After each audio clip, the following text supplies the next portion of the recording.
और वहीं नरेंद्र मोदी का वीजा रोकने के लिए देश के सांसदों की ओर से अमेरिका के राष्ट्रपति बराक ओबामा को भेजी गई चिट्ठी ने बखेड़ा खड़ा कर दिया है।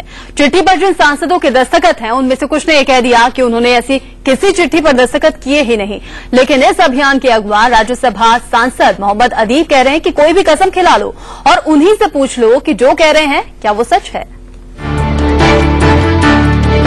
इन दो चिट्ठियों पर गौर कीजिए। दोनों ही लोकसभा के 25 और राज्यसभा के 40 सांसदों के दस्तखत हैं। इन सांसदों ने बराक ओबामा से नरेंद्र मोदी को अमेरिका का वीजा नहीं दिए जाने की अपील की है। चिट्ठी में जो दलील इन सांसदों ने ओबामा के सामने रखी है वो कुछ इस तरह है। जैसा कि आपको याद होगा, 2002 में नरेंद्र मोदी के शासन में आजाद भारत के इतिहास का सबसे भयावह सांप्रदायिक नरसंहार हुआ, जिसमें 2000 से ज्यादा लोगों की मौत हुई थी और सैकड़ों महिलाओं का बलात्कार किया गया था। साथ ही 1.5 लाख से ज्यादा लोग विस्थापित हो गए थे। मानवता के खिलाफ इस भारी और भयावह अपराध की वजह से दुनिया भर में कई सरकारों ने मिस्टर मोदी और उनकी राज्य सरकार का बाइकआउट करने का फैसला किया था। मोदी के खिलाफ इस मुहिम के कर्ता धर्ता है मोहम्मद अदीब, जो राज्यसभा के निर्दलीय सांसद हैं। एक राज्य के चीफ मिनिस्टर को 10 साल तक एक मुल्क और वेस्ट के ज्यादातर मुल्क उसको वीजा न दें इसलिए कि उसने ह्यूमन राइट वायलेशन किया, और उसको वीजे की भीख मांगने के लिए एक नेशनल पार्टी का सदर वहां जाए और भीख मांगे, ये बेइज्जती की बात है या नहीं है?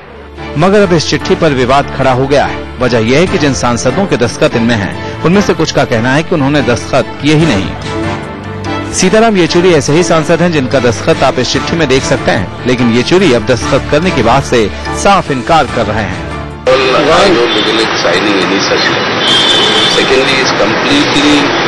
Not in my nature to write to the president of any other country telling them what they should do with their visas regarding Indian nationals. That is the business of that country and it's up to them. I mean, I'd be the last one to interfere into that or to even suggest. So I really do not know the veracity of the claim that is being made. सवाल यह है कि क्या येचुरी समेत कुछ और सांसदों के दस्तखत सचमुच फर्जी हैं? जब इस मुहिम पर फर्जीवाड़े के आरोप लगे तो मोहम्मद अदीब एक बार फिर सामने आए। उन्होंने येचुरी को चुनौती दी कि अगर दस्तखत फर्जी हैं तो केस करें। मैं इस पे स्टैंड करता हूं।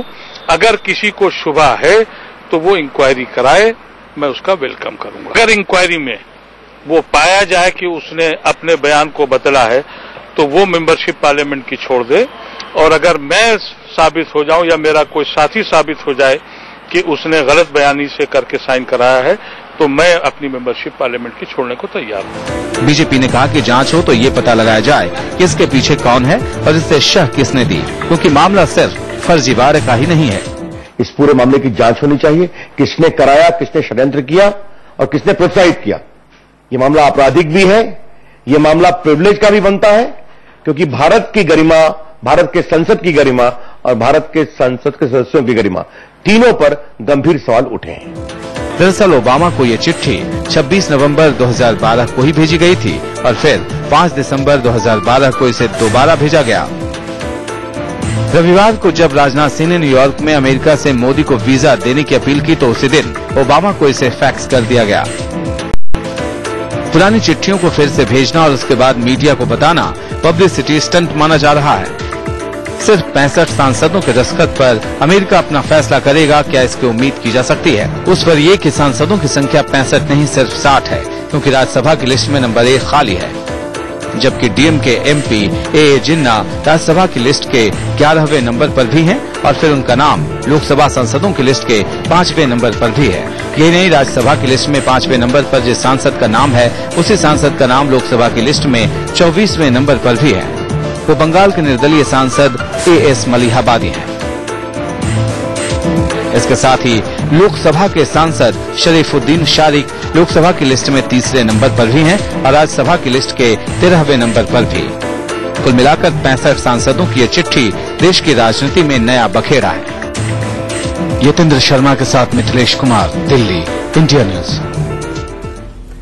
मिलीजुली प्रतिक्रिया इस पर सामने आ रही है। मोदी वीजा की हम बात करें, जहां पर कई सांसदों ने चुप रहने में फायदा समझा है तो कई ने अपनी चुप्पी तोड़ी है।